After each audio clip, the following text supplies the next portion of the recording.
Gurum Vinayakam Krishnam Vishnum Vyasam Pranamya Cha Mahabharatamakhyasye Sarvatattva Prakashanam. What is there in Mahabharata? Mahabharata is not just about the fight between Pandavas and Kauravas.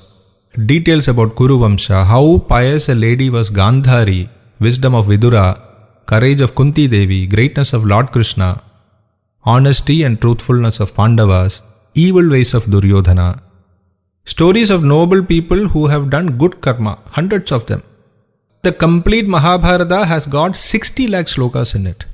Out of these, 30 lakh slokas have been released only in Devaloka. 15 lakh slokas have been released only in Pitraloka. 14 lakh slokas have been released only in Gandharvaloka. So, 30 plus 15 plus 14, 59 lakh slokas of Mahabharata are not even known to humans. Only 1 lakh are meant for humans. Out of 60 lakhs, only 1 lakh are meant for humans.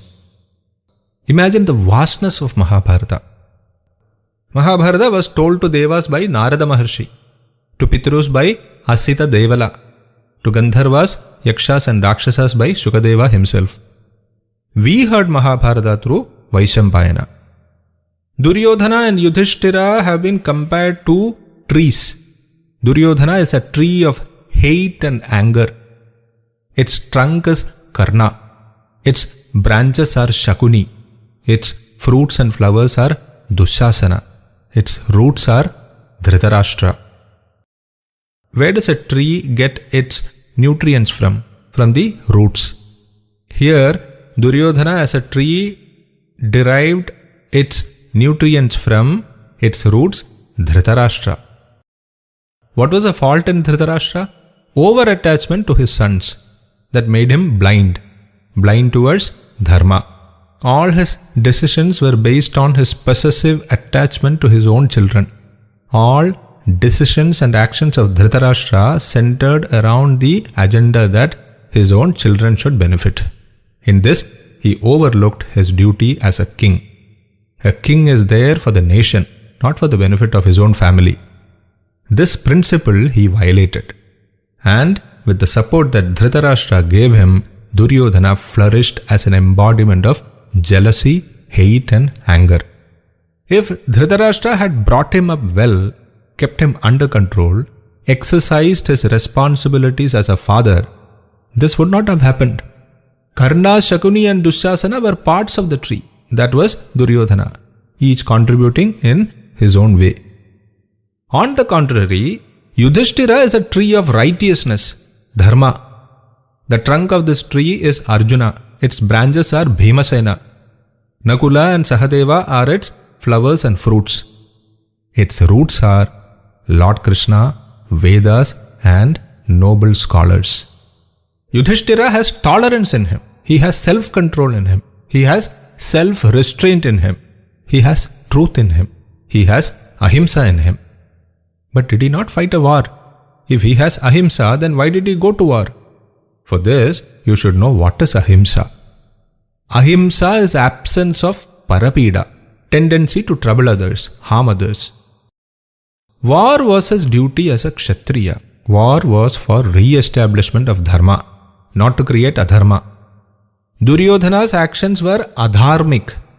Yudhishthira, even when he fought war, it was his duty as a Kshatriya. What Duryodhana did was unbecoming of a Kshatriya king. When Yudhishthira fought war, there was no himsa in it because it was not meant to harm others. It was not meant for parapida. Ahimsa does not mean meekness, submissiveness, timidness. You follow ahimsa does not mean that anyone can push you around whichever way they want.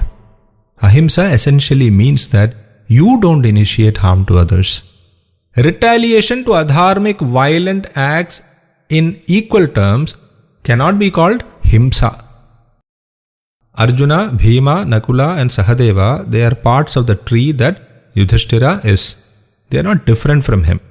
Their actions are always in sync with Yudhishthira's wish and actions.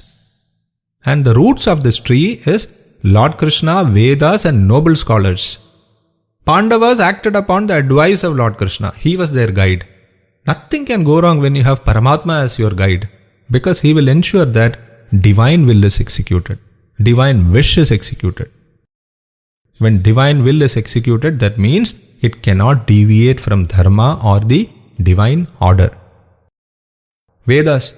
Shabda Brahma is where you can understand what dharma or righteousness is. Whatever has the authority of Vedas is dharma. Whatever Veda says is wrong is wrong. And the noble scholars are living examples of dharmic conduct. I am not referring to daily rituals. How they face situations. Even they face tough situations in life. Dharma sankata in life. On such occasions, how they conduct themselves. That's why they are living examples of dharma. Lord Krishna, Vedas and acts of noble scholars.